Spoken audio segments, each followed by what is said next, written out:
India alliance को अपने vote bank की गुलामी करनी है तो करे, वोट बैंक की गुलामी करनी है तो करे, को वहां जाके मुजरा करना है तो भी करे, मुजरा करना है तो भी करे। दोस्तों, अभी आपने जो ये बयान मोदी जी का सुना, इसे आधे अधूरे तौर पर प्रस्तुत किया जा रहा है। जी हाँ, ऐसा नहीं है कि उन्होंने मुजरा जैसे शब्द का इस्तेमाल नहीं किया, लेकिन ये बयान आधा अधूरा है।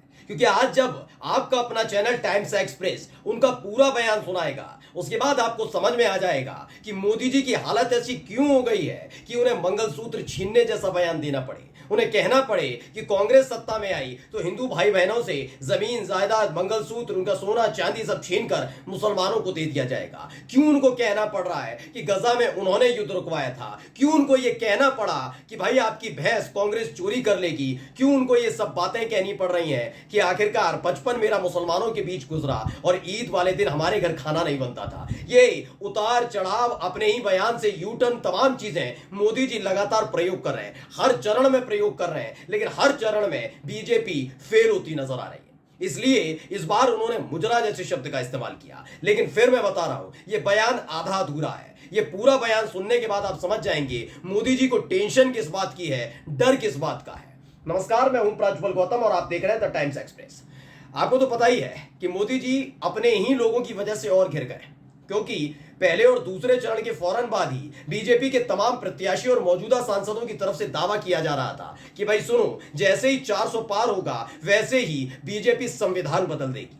संविधान में संशोधन तो अलग अलग नेता कह ही रहे थे, संविधान बदलने का दावा भी किया जा रहा था, संविधान खत्म करने का दावा किया जा रहा था। मोदी जी को आगे आकर कहना पड़ा, ना ना, खुद बाबा साहब भीमराव अंबेडकर आ जाएं तो भी संविधान खत्म होने नहीं जा रहा। लेकिन देखिए, मोदी जी की बात कोई सुनने के लिए तैयार नहीं है, उनकी अपनी ही पार्टी के नेता सुनने को तैयार नहीं है। तो इतनी ज्यादा चिड़चिड़ाहट, तिलमिलाहट, बौखलाहट है कि अब अंट शंट बयान दिए जा रहे हैं। पहले मोदी जी का वो बयान आपको सुनाने जा रहा हूं जो उन्होंने दिया है, पहले सुनिए इसको। इंडिया अलायंस को अपने वोट बैंक की गुलामी करनी है तो करे,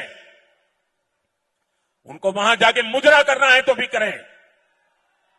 मैं एससी, एसटी, ओबीसी आरक्षण के साथ डट करके खड़ा हूं, खड़ा रहूंगा, जब तक जान है लड़ता रहूंगा। तो सुन लिया आपने कि इंडिया गठबंधन वाले चाहें तो अपने वोट बैंक की गुलामी करें।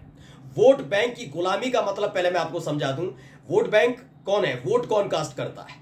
वोट कास्ट करती है जनता। जी हां, तो जनता की गुलामी नहीं करेंगे तो मोदी जी के राजा बनकर बैठे इतने साल से, जी अपने आप को जनसेवक कहते रहे, प्रधान सेवक कहते रहे। तो भाई मैं तो कहता हूं कि आप अगर सार्वजनिक जीवन में है, कोई विधायक, कोई सांसद है, तो उसे अपने वोट बैंक की गुलामी करनी पड़ेगी।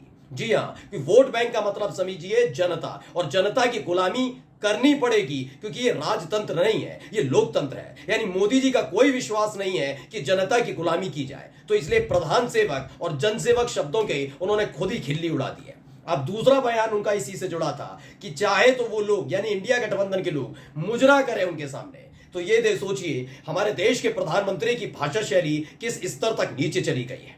अब तक सिर्फ वो हिंदू मुसलमान लड़ाने भिड़ाने का काम कर रहे थे, लेकिन अब देखिए इस तरह की निम्न स्तर की भाषा शैली का इस्तेमाल कोई उनकी पार्टी का निचला प्रवक्ता, निचला कोई कार्यकर्ता नहीं कर रहा, बल्कि सर्वोच्च पद पर बैठे हुए मोदी जी कर रहे हैं कि मुजरा करता है इंडिया गठबंधन। ये हमने कभी एक्सपेक्ट नहीं किया था कि भाई ये भी कुछ बोल सकते हैं। कुल मिलाकर ये हुआ। लेकिन मैंने आपसे कहा था ना पूरा बयान सुनाऊंगा, तो पूरा बयान सुना। इस बयान में आपने सुना होगा कि उन्होंने आगे आकर कहा है कि मैं एससी, मैं एसटी और पिछड़े जाति से आने वाले लोगों के आरक्षण के लिए दावे के साथ खड़ा हुआ हूं, डंके की चोट पर खड़ा हुआ हूं। बस कहानी यहीं अटकी है दोस्तों, क्योंकि मोदी जी समझ गए मुस्लिम वाला उन्होंने जो तीर चला था वो उल्टा पड़ गया। उसके बाद खबरें आने लगी, क्योंकि एक तरफ बीजेपी के नेता, तमाम लोग कह रहे थे कि संविधान बदल दिया जाएगा जैसे ही 400 पार होगा। बीजेपी के विपक्ष तो सिर्फ आरोप लगा रहा था कि सुनो सुनो क्या कह रहे हैं बीजेपी के प्रत्याशी, बीजेपी के सांसद, उस पर गिर गए थे। लेकिन विपक्ष ने बताया कि केवल इतनी बात नहीं है, आरक्षण भी खत्म किया जाता है, क्योंकि आरएसएस की सोच है। ऐसे में मोदी जी को आगे आकर यह कहना पड़ा। क्यों कहना पड़ा? पहले मैं राहुल गांधी का एक बयान सुनाने जा रहा हूं। उस बयान को सुनने के बाद आप समझ जाएंगे मोदी जी के अंदर इतनी बौखलाहट क्यों है, क्यों वो टेंशन में है और किस बात से डरे हुए हैं। पहले राहुल गांधी का यह बयान सुनिए। ये रिजर्वेशन को मिटाने की बात करते हैं। मोहन भागवत जी का वीडियो आया था, उसमें कहते हैं कि रिजर्वेशन से देश को नुकसान होता है। हमने अपने मैनिफेस्टो में साफ कह दिया है कि ये जो 50% की लिमिट है इसको हम हटा देंगे, रिजर्वेशन को हम 50% से भी आगे बढ़ाने जा रहे हैं। तो राहुल गांधी ने एक ऐसी बात कही है जो समझ लीजिए बीजेपी के लिए बहुत गड़बड़ा देने वाली कहानी है। क्योंकि आप ये समझिए SC ST और जो पिछड़ा वर्ग है इनको हमारे यहाँ देश में आरक्षण मिलता है, लेकिन उस आरक्षण की सीमा 50% से ऊपर नहीं जा सकती। कुछ राज्य हैं जहां पर है, लेकिन ये हर जगह व्यवस्था नहीं। तो 50% से ऊपर जाने की बात किसने कही? राहुल गांधी ने। राहुल गांधी ने कहा कि अगर इंडिया गठबंधन की सरकार बनती है तो हम इस आरक्षण की सीमा को 50% से बढ़ा देंगे, यानी सबको, जो भी और रह जाते हैं पिछड़े जाति से आने वाले आदिवासी यानी SC ST आदिवासी और पिछड़े, सबको और आरक्षण दिया जाएगा। बस इसी ने जो सुर लय ताल मोदी जी की चल रही थी उसे गड़बड़ा दिया। बौखलाहट में मुजरा जैसे शब्दों का इस्तेमाल करने लगे, बताने लगे वो SC ST और पिछड़ा वर्ग के आरक्षण के खिलाफ नहीं है। चीख चीख कर बता रहे हैं मोदी जी, लेकिन मोदी जी की बात सुनने के लिए कोई तैयार नहीं है। क्योंकि एक रिपोर्ट तुरंत ही उत्तर प्रदेश और खासकर उन इलाकों से जहां पिछड़े और दलित वोटर्स ज्यादा हैं वहां से पहुंची है कि जिस तरह का रवैया अख्तियार किया गया बीजेपी की तरफ से, उसने जाहिर कर दिया है कि ये दोनों वोटर्स बीजेपी के साथ खुलकर आने के लिए तैयार नहीं है। ऐसा नहीं पिछड़ा वर्ग का सारा वोट इंडिया गठबंधन को जाना, नहीं, लेकिन 80 से 85% उत्तर प्रदेश के अंदर पिछड़ा वर्ग से आने वाले लोग डंके की चोट पर इंडिया अलायंस को वोट कर रहे हैं। ऐसा ही हालत SC वर्ग से है, यानी जो दलित वोटर्स हैं वो भी यही कर रहे हैं। और इसी ने कहानी बेकार कर दी। ऊपर से राहुल गांधी ने और छौंका लगा दिया। उन्होंने कह दिया कि हम सिर्फ यहीं रुकने वाले नहीं है, जो आरक्षण की सीमा जो एक बनाई गई है उसको भी हम पार करेंगे और कानून बनाएंगे जिससे 50% से ज्यादा आरक्षण लोगों को मिल सके, उसका लाभ मिल सके। बस यहीं से उनकी स्क्रिप्ट गड़बड़ा गई और उसके बाद मोदी जी को मुजरा जैसे शब्दों का इस्तेमाल करना पड़ा।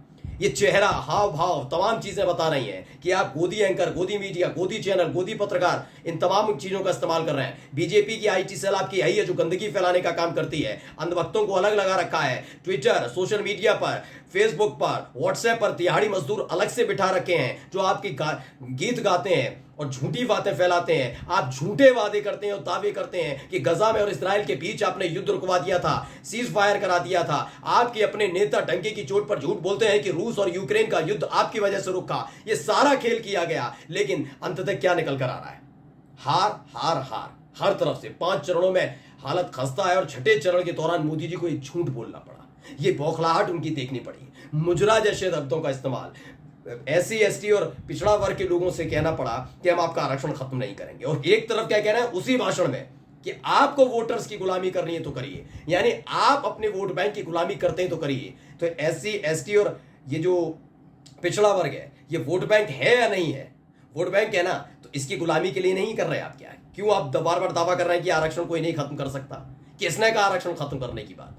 यानी आप खुद उन पिच पर आकर खेल रहे हैं। अब आपको सुनाने जा रहा हूं पवन खेड़ा ने क्या कुछ कहा, पर सुनिए। आज प्रधानमंत्री ने फिर से उनकी जबान फिसली या क्या कहें अब समझ में नहीं आ रहा, क्योंकि इनकी शायद आदत नहीं है धूप में जाकर प्रचार करने की। राहुल गांधी की तो आदत है 4000 किलोमीटर वो पैदल चले। प्रधानमंत्री को शायद अब प्रचार से थकान बढ़ गई है।